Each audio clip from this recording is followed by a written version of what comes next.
All right, awesome. I am now on the line with a Mr. Stephane, who is a Kizomba dancer as well as teacher. Currently, or you were born and raised in Paris, is that right?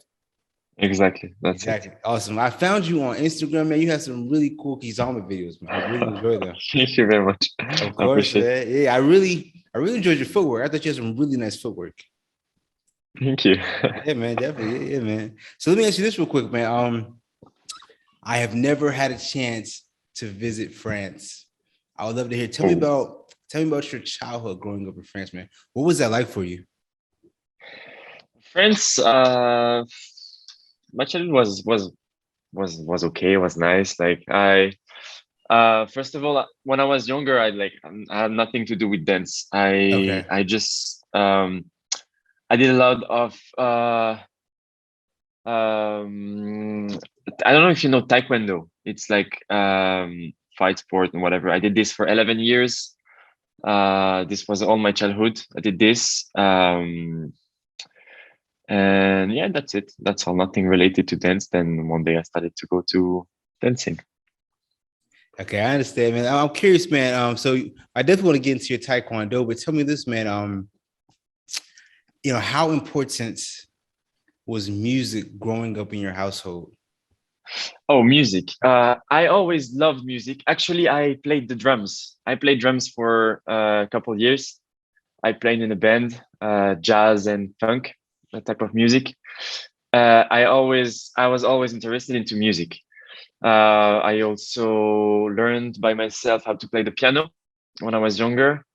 And definitely, if I could sing, I would be into music for sure, but I couldn't sing. So, but I always I love music. I always listen to music. It was not, oh, my mother was also loves music. So yeah, in my house, I've been listening a lot of music, nothing to do with Latin music or African vibe, but I've been listening a lot of music. Okay, I definitely understand that, man. You said you were doing Taekwondo. You said for 11 years. Is that how long you did it? Yeah. From what age? I think I started at 6 years old. Yeah, 6 years old. 6 years old I started. So, And I went far and I did many competition and yeah. I would love to hear from you, man. I guess where you are currently in your life, Where I what am I'm curious, what life lessons do you think Taekwondo has taught you, if anything? to now, like what it taught me. Oh, this like like all the art martial. I don't know if you say this in English, art martial. Sports like teach you a lot about respect, about controlling yourself and all that kind of stuff. But also had this part of competition because I've been doing a lot of competition and I needed to win. So it's all about it pushed me to involve myself a lot into it, training a lot, just to be the best. So and since then I'm always like this. I'm always like when I do something, I'm going straight for it for at 100% and trying to be the best at everything I do. I understand, man. I understand. I definitely understand that, man. So let me ask you this. I'm kind of jumping around, but I'm curious, man. You know, how how has Paris changed from when you were a child to what it is today in 2022?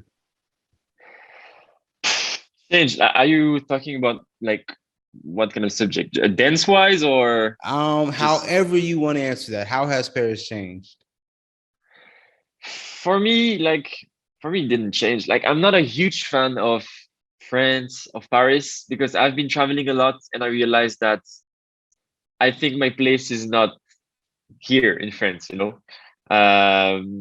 because of the energy, the vibe of French people. They're not so open to other people. They're very always angry or not happy. You know what I mean? So French is ah, I don't really like it.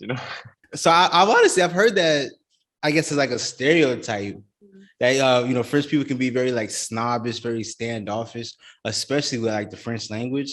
So is it actually true? That's true. And also they don't want to make any efforts. Sometimes you can be like a tourist, you're like you don't speak French, you speak English to them, and they're like, no, no, I don't speak English. Like, but they will not even try, you know? That's what I don't really like, you know, this kind of vibe or energy. They're not trying to help people. If they're not French, like ah, they're just like, no. So I got to ask then, where would you like to live then?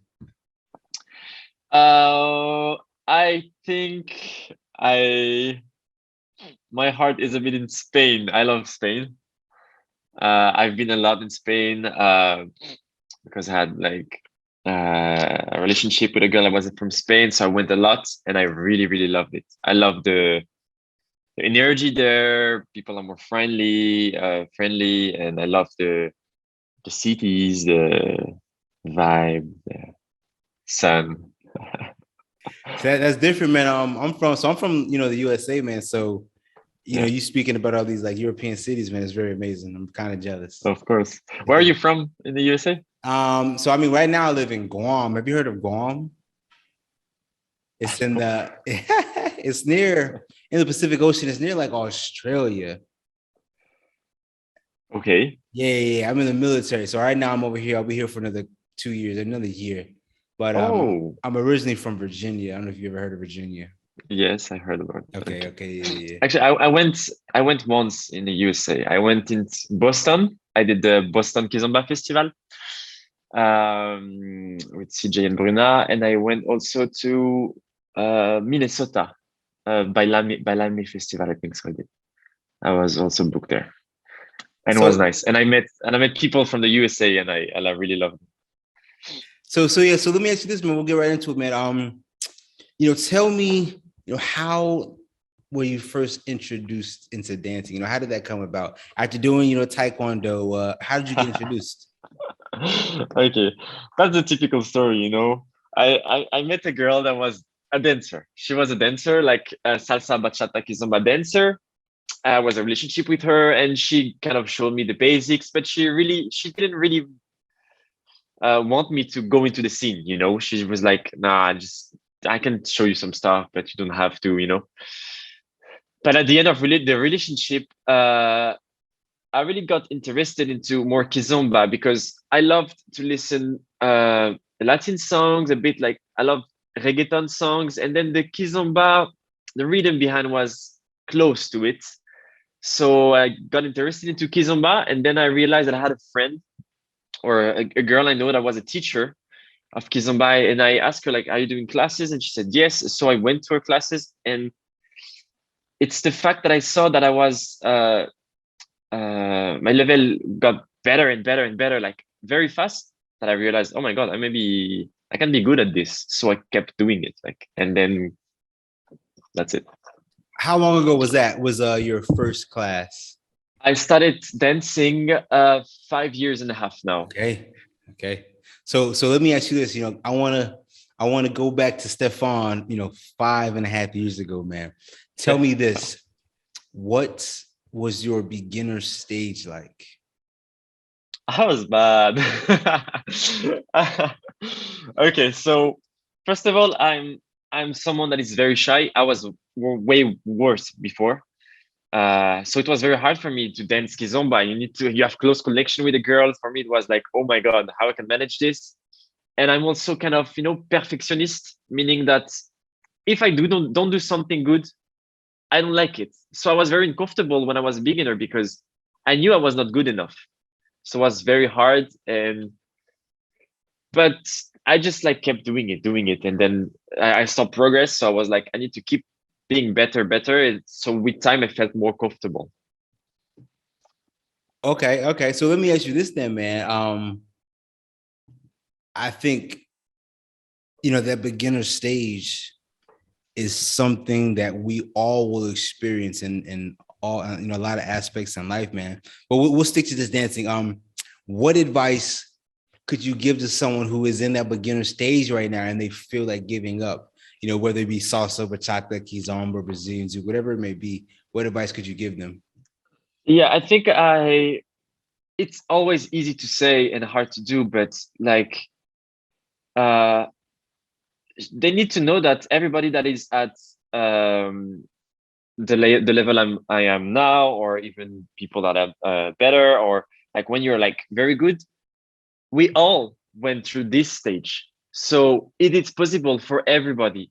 There's, I think, no one, like, I think, everybody could be at the same level. Depends of the work they do. Of course, people, it's gonna be easier for them, some harder, but they can all go to this level. So they should never give up and always strive and always believe in themselves. And this is the way to be better. It's like when you say, I'm not gonna make it, you're not gonna make it. If you say, I am going to make it, whatever the time it takes, you are going to make it. So they should just like keep going and keep practicing, and they will see efforts. They will see it. And each time they see an effort, they need to give more efforts, and they will always. So let me ask you this then, man. You say that you were practicing and you were improving. Yeah. I hope you can understand this question. What cues? How did you know you were improving? Like, how were you able to say, okay, now I've gotten better? Okay. So first of all, it was very hard when I was a beginner, as I told you. Also, okay, that's not a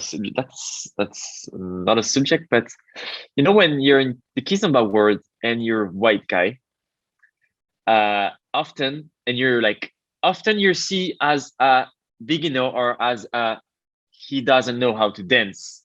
And this was very hard for me because when I was beginner, like I knew a girl were avoiding me or would say no when I would ask to dance with.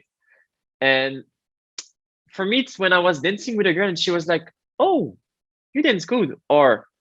And for me, the best sentence was when she would say, "Oh, what's your name? Like, who are you?" And for me, this was if she say this or ask this, is because my dance like did something to her. Like she realized that, oh, this guy is like pretty good. And this for me was the signs, that my dance starting to be better. So I just wanted to push this more and more and more and more. So that's it. Okay, I definitely understand that, man. I think that that's an obvious sign that you're progressing as a dancer. I understand that. I mean, I gotta ask you, man. I'm gonna just ask straight up. Why do you think your skin color mattered in this dance? Or why do you think? Because this is a dance that we have more like black people dancing this dance in the scene. I'm from Paris, and in Paris, the scene in Paris, there's like I would say 90% of black people. There's not much white people. They're dancing Kizomba, and generally, it's funny to see it, but we can see it that it's all the beginners, and they always stay beginners. I don't know how to explain this. There's maybe no, there's not so many in France that are white that are very good. So in parties you can feel it. You can feel the girls. They know like if it's a white guy, he's maybe a beginner. And you can really see it. I talk about Paris. Okay, and I understand, man. I definitely understand that. Let me ask you this real quick. I've heard that Paris is actually Kizomba is very popular, man. I want to ask you about Urban Kids.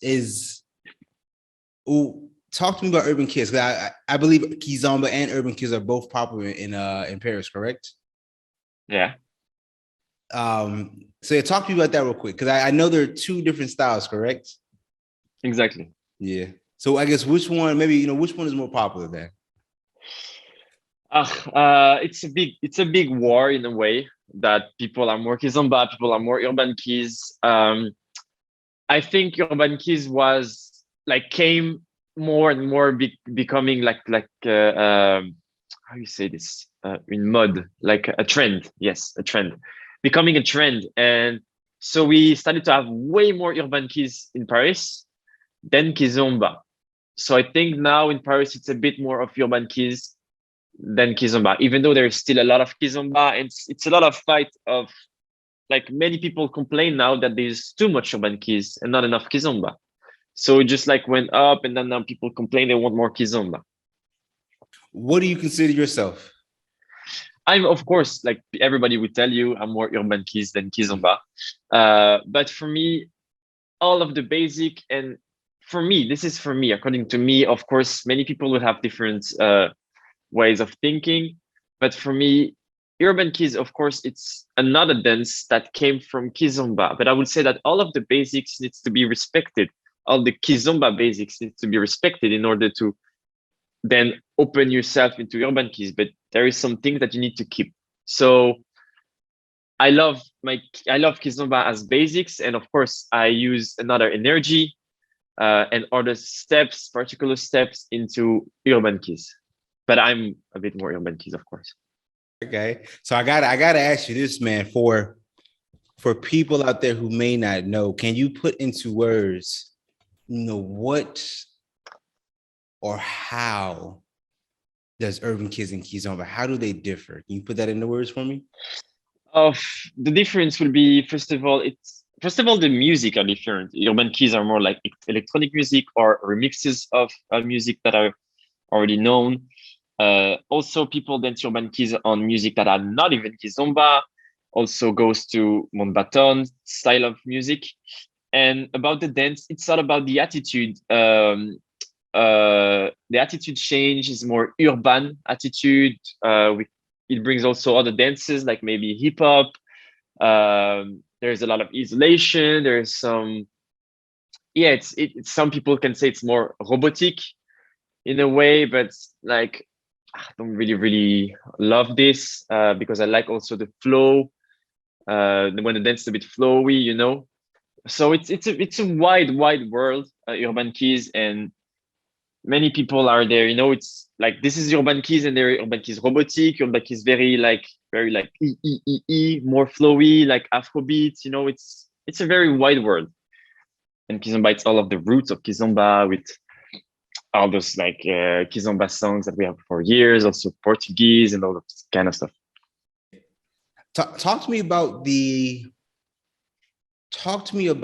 skill level, but of the instructors. How good, how proficient are the teachers, the instructors in Paris? In Paris, the most known teachers in the kizomba urban keys world, half of them are from Paris. You have big names. You have Jojo. You have Ena. That's he is very known for like urban keys.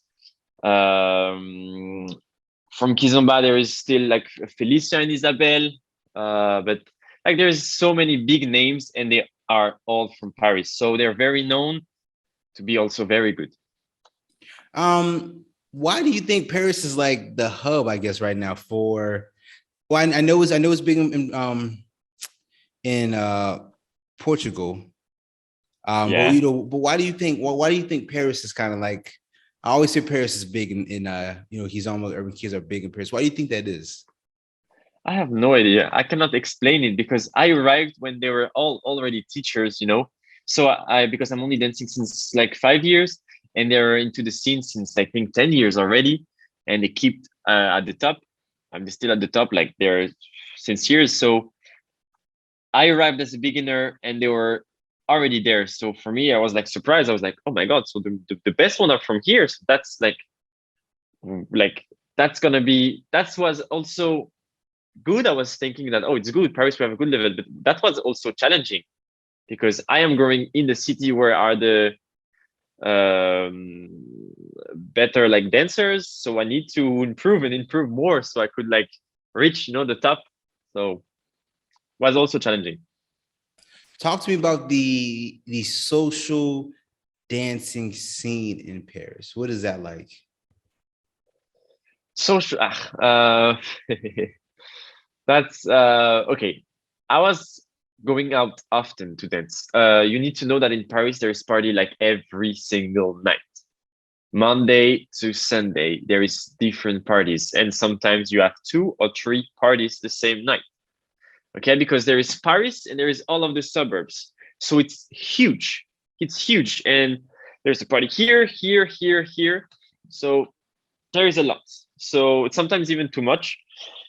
And it's a lot of also kind of a bit of it's difficult for organizer because they plan parties the same night. But whenever you go to France or whenever you go to Paris, you are sure you can dance. And of course, there is high level also dancers, so you can have like very good dances. Man, that's super cool, man. It's so different from I guess Guam. Guam has no social dancing scene really, which is very unfortunate. Yeah, I get it. I know that there is some country or some cities, they're like struggling. They have one party a month, is like whoop whoop, like so good. And here in Paris, we have so many, like so it's crazy. we actually had two parties this month. Okay. One for Cinco de Mayo, and we just had one this past Saturday. Okay. So better than nothing, but it's still kind of small. Yeah, it's nice. I think like cities like this I know it's hard also for them to organize the events, but they should bring some teachers from abroad so they can maybe like also push people to want to improve more, be better, and also push them to like grow the Kizomba community in their city. I'm curious, man. How does Kizomba stack up against salsa, bachata, Brazilian zouk? Is salsa still like the most popular, or what's most popular? Actually, so I'm into the Kizomba world, so I don't have like my thoughts about it. I don't know, maybe the reality, because I cannot see from the inside of salsa and bachata. But I know salsa was on the top, but bachata I think came over because it started to be like a real trend. Bachata, young people were a lot into bachata. It got really bigger. And Kizomba, it's a world apart because there is all those SBK parties, salsa, bachata, Kizomba, and there is the Kizomba world. In France, you never see the same people from Kizomba world and into the party of SBK, salsa, bachata, Kizomba. It's two different worlds. So the Kizomba in salsa, bachata, Kizomba, the level of Kizomba is very low. It's very low because people from Kizomba, they only go to the special 100% Kizomba playlists. So it's two different worlds. Okay, that's very different. That's actually very different. From That's what in France, I'm talking about. I guess I understand. From what I experienced in stateside, I would go up to DC, and it was more so SBK, like you said. I'm used to SBK. Going to dance festivals, going to congresses, I would see SBK. So when you speak of strictly Kizomba, I'm like, oh man, that sounds very interesting. It's very the fact that you even have enough people to hold those events is impressive. Oh yeah. But there is so many big festivals, Kizomba festivals having 800 people, 1,000 people, like only Kizomba. That's crazy. That is crazy. That's a whole world, Besides of SBK, that is three different dances, but you can tell like I don't know if you already went to a 100% Kizomba event. Okay, so the day you'll go, you will see the level of the dancers. You will compare to the level of the dancers from SBK, but in Kizomba, you will be shocked about the difference. I understand that. I'll just say, I started with salsa, then moved on to bachata, then Kizomba, then a little bit of Brazilian zouk. So I understand how, if you're just strictly solely dedicated to one, how you can be better. I understand that. That's it. It's like I would love to dance. I dance a little bit of bachata. I can dance bachata, but I don't dance salsa. I wish I could dance salsa and bachata. I really wish, but I know that if I go to try the three different dances at the same time, I'll be average level in each of them. But if I go to 100%, I'm gonna be there. Then I'm gonna go to bachata 100%. I'm gonna be there, and then later I can be salsa. Okay, now I understand that, man. I definitely do. I'm curious, man. Tell me this, man. How much of your time would you say, we'll say, in a week, 144 hours in a week, how much of your time would you say you dedicate to practicing improving your Kizomba? Okay, that's gonna sound maybe like weird, but I barely practice. I barely practice, and I barely did practice in my whole Kizomba life. But each time I go to a party, each time I will teach a class, each time I will dance with someone, I will work on myself. I'm not saying that I'm not enjoying when I go to parties and I'm just like training when I'm dancing with someone. That's not what I'm saying. But each time I'm doing a step, I'm like, when I dance with a girl and I'll try to do it better, like better timing, better ways that she understands. I always try to improve my dance each time I practice. And when I say practice, it's time when I'm in a social dance or whatever. But I never really took the time to, I don't know, rent a dance studio, go with a dancer and like focus on work, on work, on work. I didn't do it much, or like barely. I know if I would have done it, I would have been even better, but it's fine.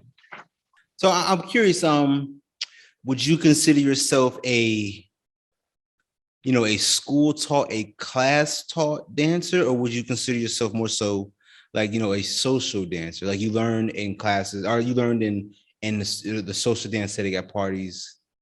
I've been into class for like a year, but I think it's because I've been practicing a lot into social dancing that this helped me, and also by looking people dancing because I love to look people dancing, and I was like, oh, this looks interesting. How can I maybe do the same but my way?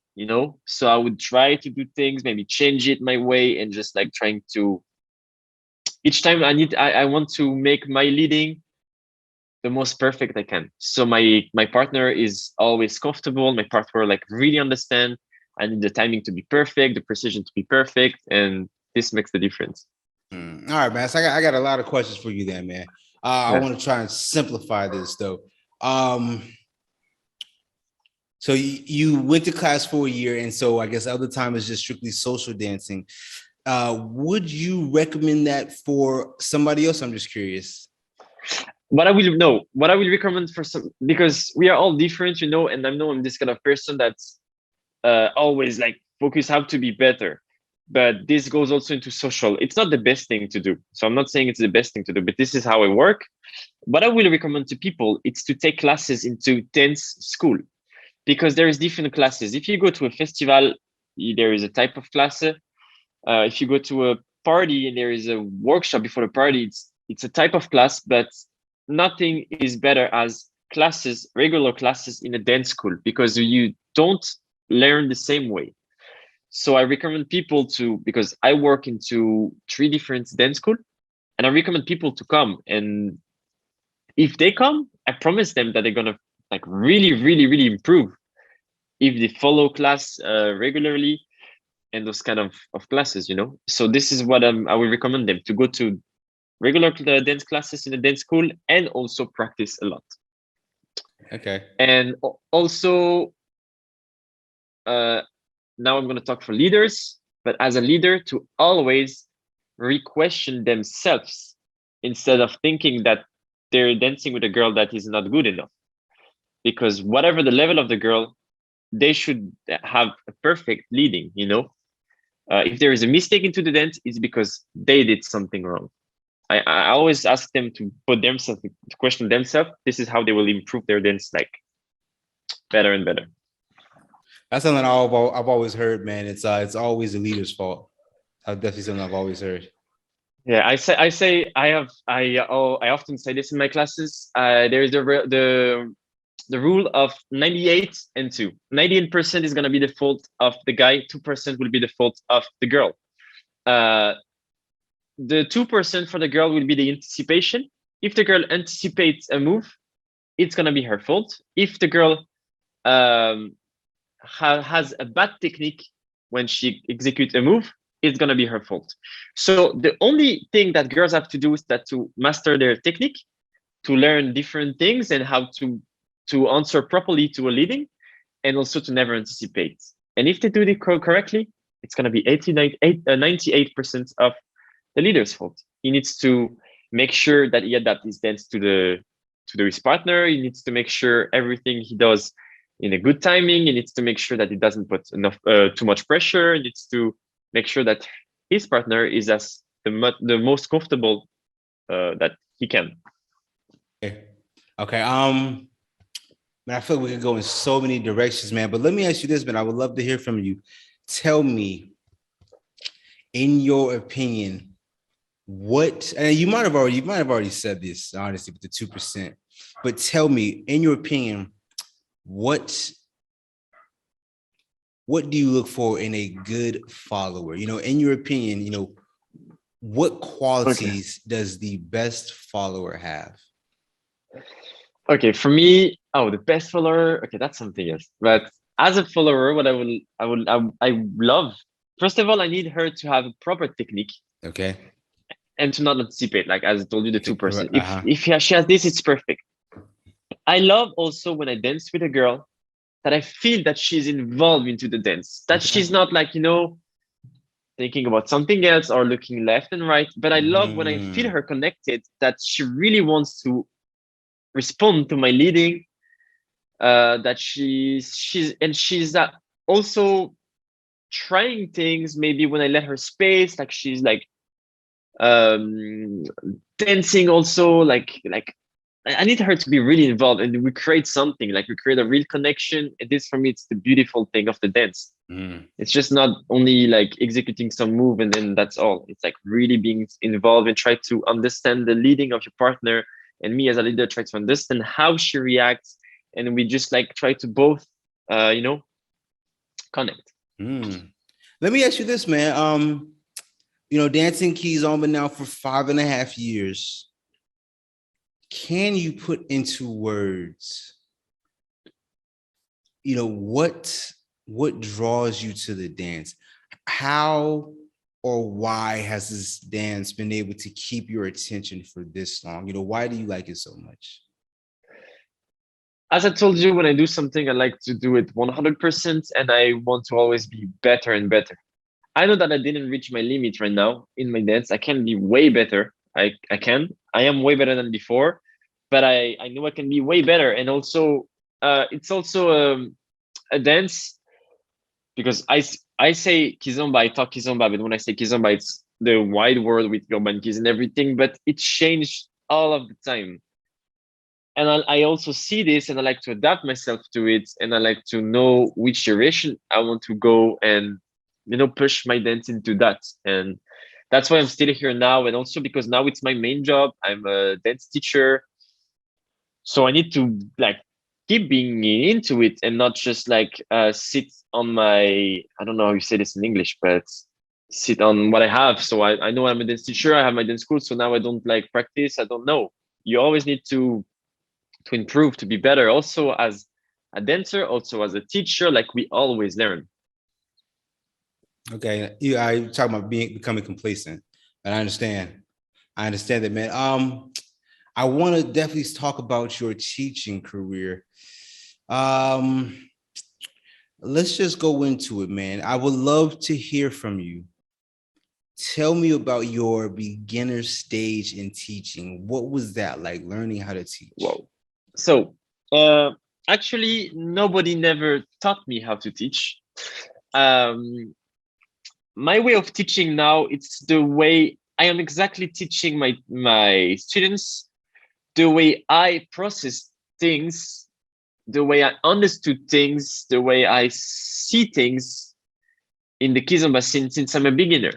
How to really lead this, how to make my partner understand, how to make her feel comfortable, how like this is the way I'm teaching. Because when I was beginner as a teacher, I was just so I was good friend with my teachers, and they sometimes tell me, oh, we're not be able to take this class, could you like replace, like could you do it instead of us? And I was like, I never taught in my life. They were like, you can do it, we know you can.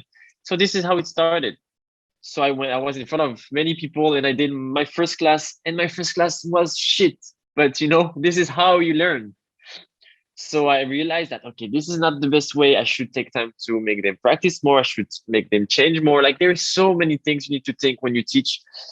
And then also I my dance improved, so my way of teaching improved too, because I realized what the best way to do something. So I explained this to my student. It was just all about this. I don't have like, nobody taught me how to teach. I made it myself, and it's my way.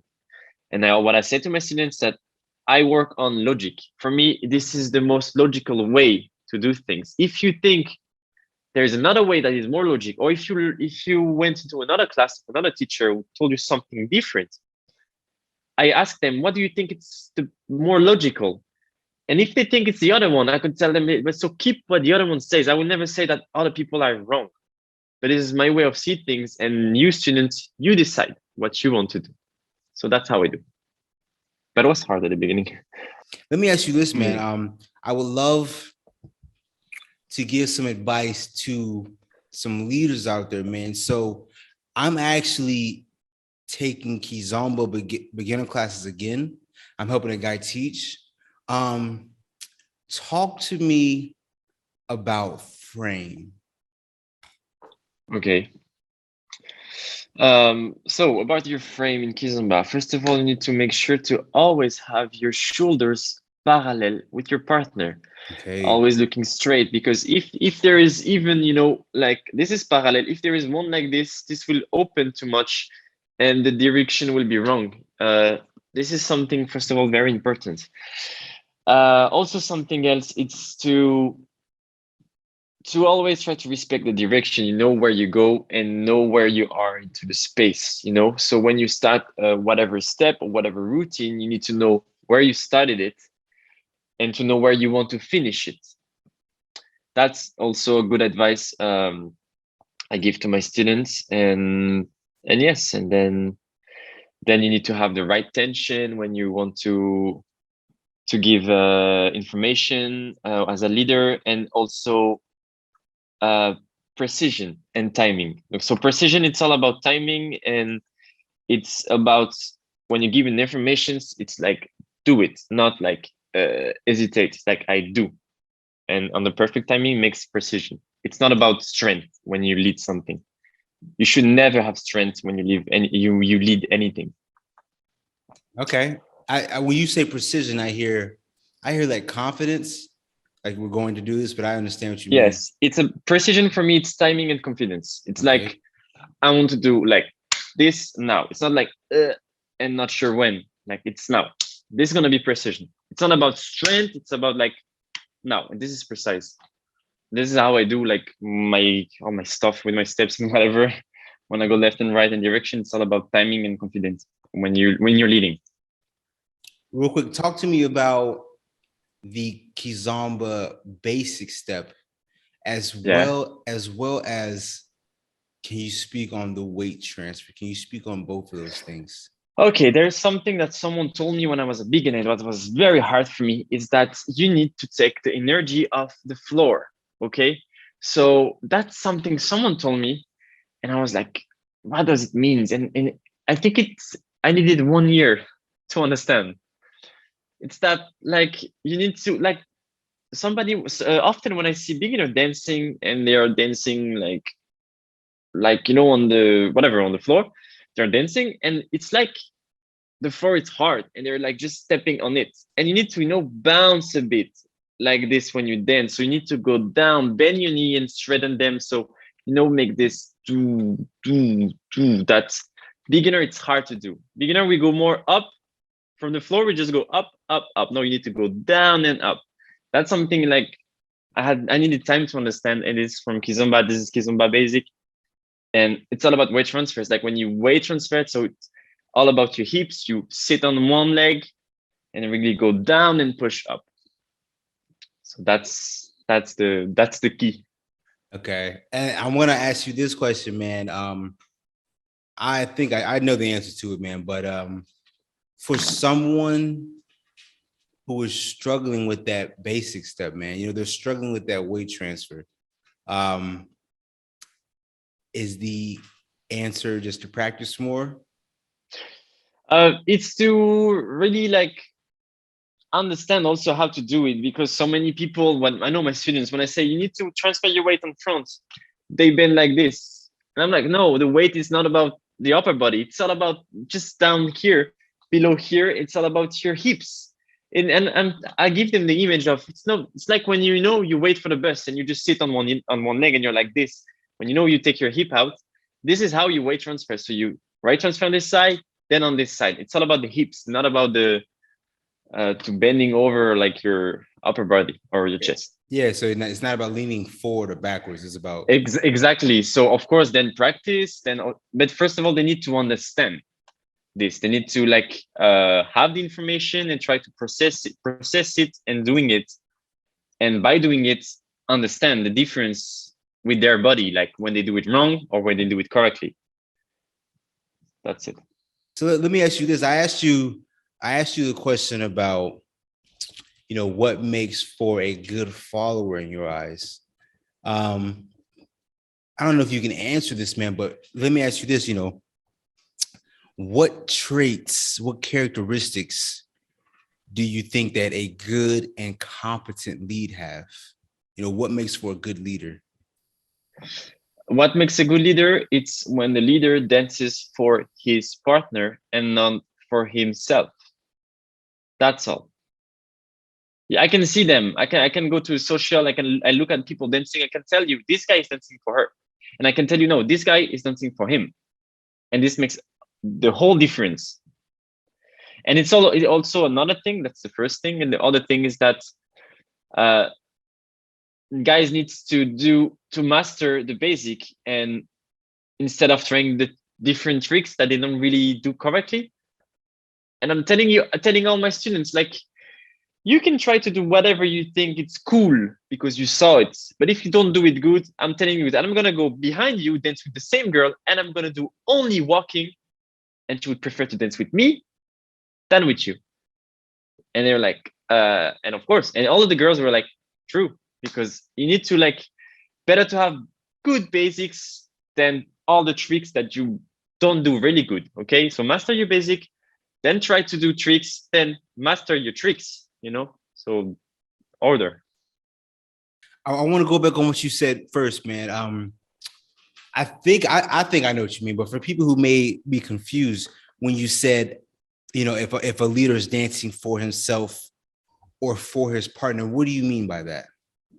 Okay, so what I mean by this is that each time you do a step, each time you do a combination, each time you do a routine with one partner, dancing for her, it's like in each single step you do, you make sure she's comfortable, you make sure her weight is on the right feet, you make sure you did each step by step and she followed each step to continue it.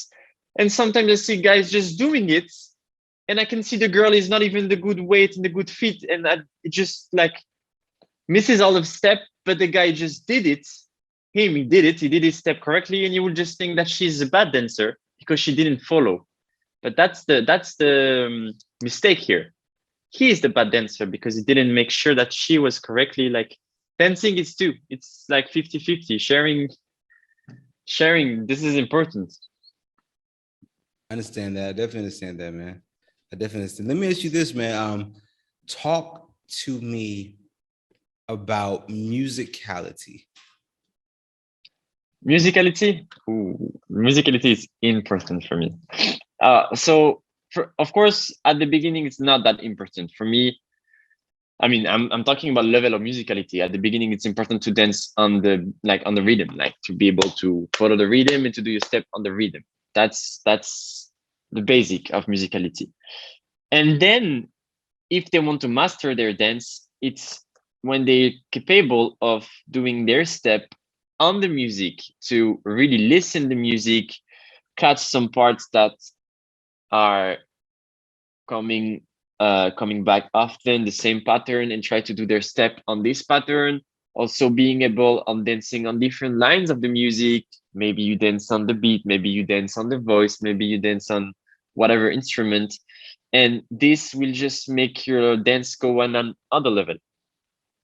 And at one point, when you're able to make your partner dance on one line of the music and you are able to dance on another line at the same time that you lead some step, you're you're up there. Okay. So I imagine we all, want to be up there, but you tell me, how does one improve their musicality?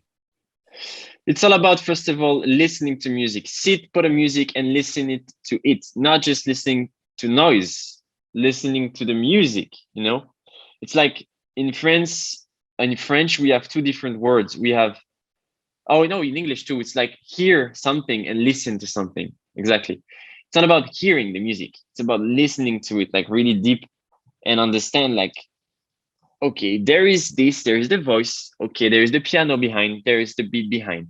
Also understand the courbe, the drawing of the music, meaning that it starts always down, it goes up, then we have the main chorus, then sometimes there's what we call a bridge, goes down in the middle, then we come back again, the main thing, and then goes down. Also understand this, and your dance needs to reflect to this. You cannot start a dance and be like da da da da da da da if the music doesn't ask for it. So it's all about really, really listening when you're dancing, and it takes time. First of all, you need to be at this level of musicality, and then more you're comfortable with the level of musicality, more you push it. Okay, now I understand that, man. I definitely understand that. I guess I'll ask you this final question, man. I don't want to hold you up too long. Tell me this, man. Can you give me one tip, one piece of advice that can make anyone a better dancer immediately? Ooh.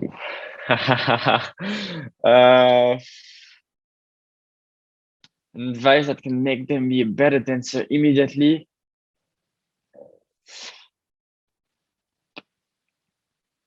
I think it's just the better advice is that to never lose, to never forget the reason why they started.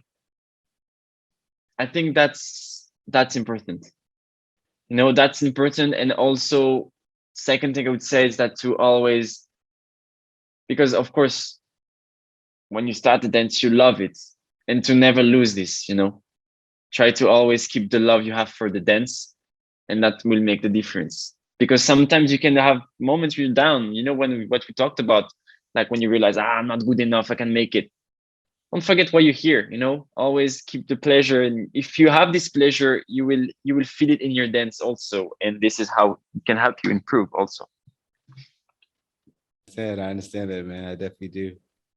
I want to thank you, man, Stephane, for taking time to talk to me. I really appreciate it. Thank you very much. Of course, big bro. Of course, man. Real quick, tell me, man, I know you said you're a teacher, man. Tell me, what are some upcoming events? Do you have anything you want to share? Anything you want to plug? So, first of all, if we can, I have all of my things, event or everything. I post everything on Instagram. Okay. So it's Stephane_Kizomba. That's all. You can find everything.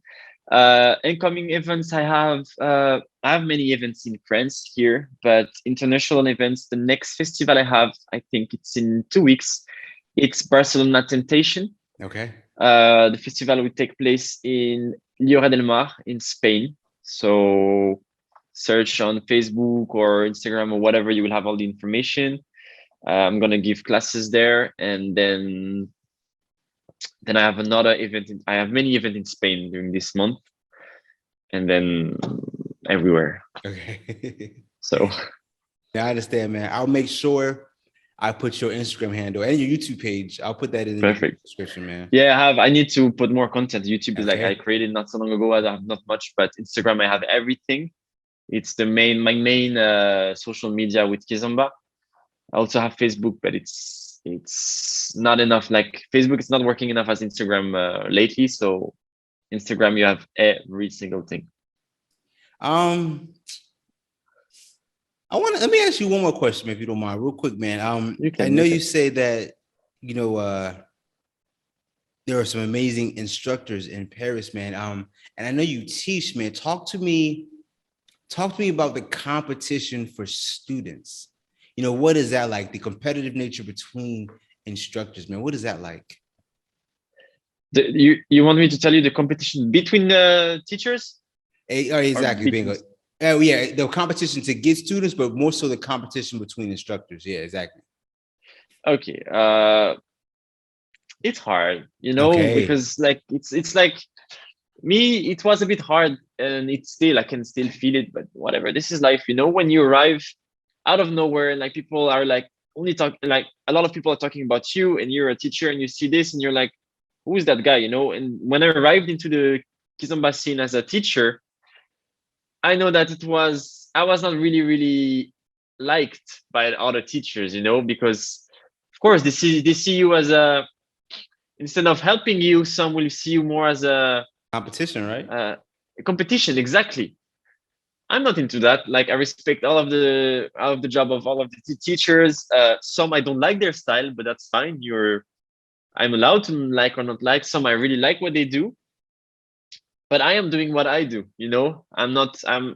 I have my own thing, my own style, and that it is hard in the beginning. You can feel the tension, a bit. But at one point, like I met incredible people that are teacher. They're really nice. Some help you, some don't. Some I will never be friend with. But that's life. It's like everything. It's like a new job. It's like it's life.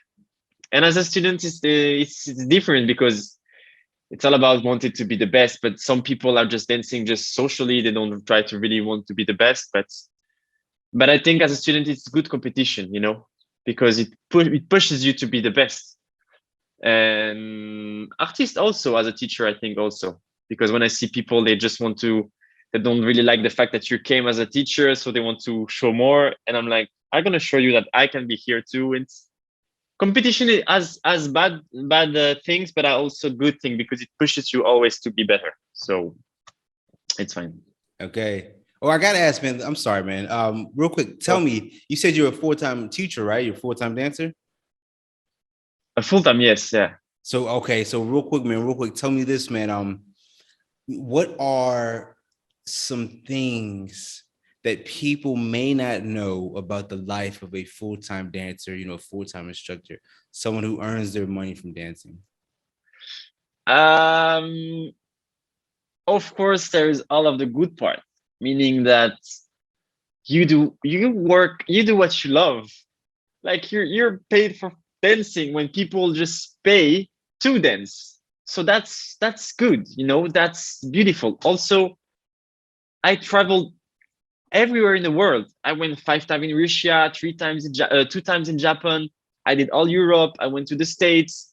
Like I never thought I would do this in my life before, even though I love traveling, I never thought I would do this. So there's so many good things, but it's also very, very like exhausting because we go left, we go right, we travel Friday, we come back on Monday, we have to dance in one school on Tuesday, in another school on Wednesday. I have only my Thursday I can rest, but then on Friday I have a booking.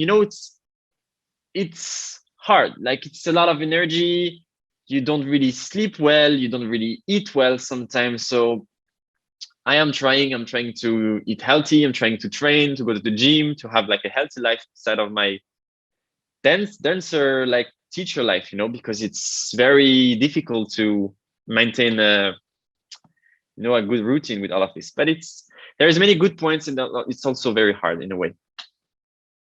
And so, real quick, this will be the last question, man. I'm sorry. Go. No, you Uh, can go.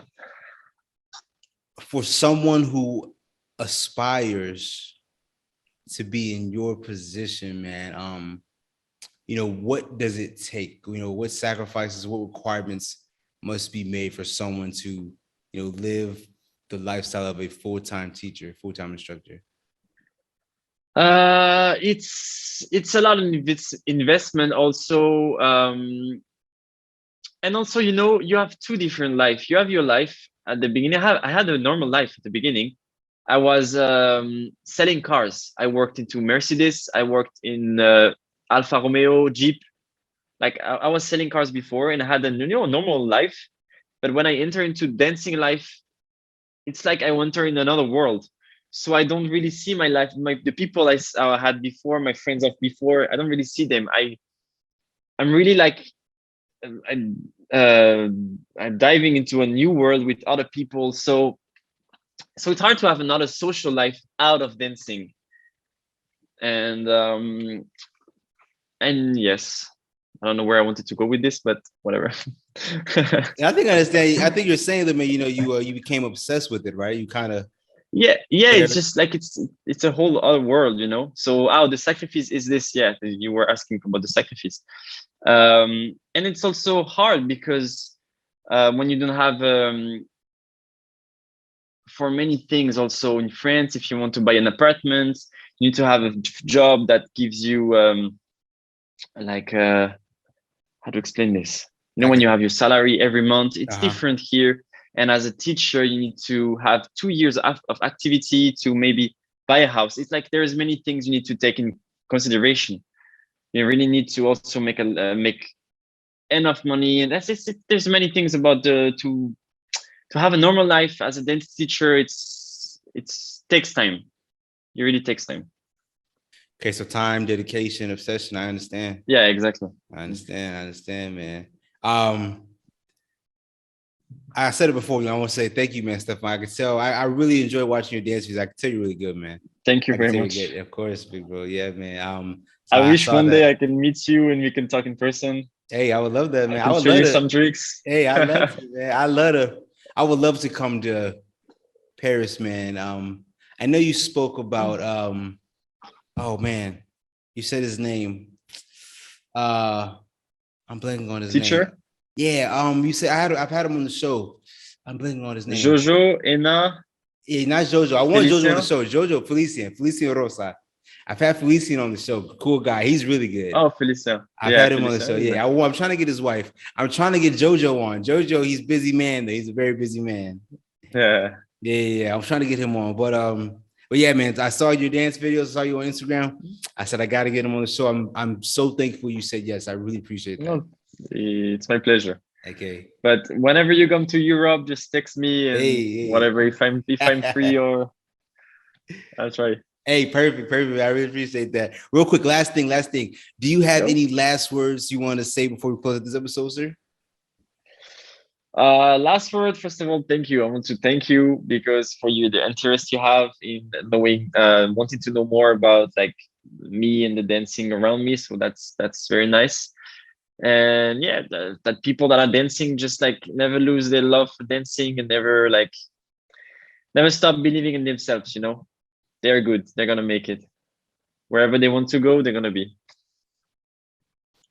Perfect. I think that is a great way to end this episode of the Truly Feet Podcast. Thank you so much, Stephane. I thoroughly enjoyed it, man.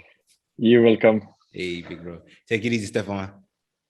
See you. Bye. Thank you. Ciao.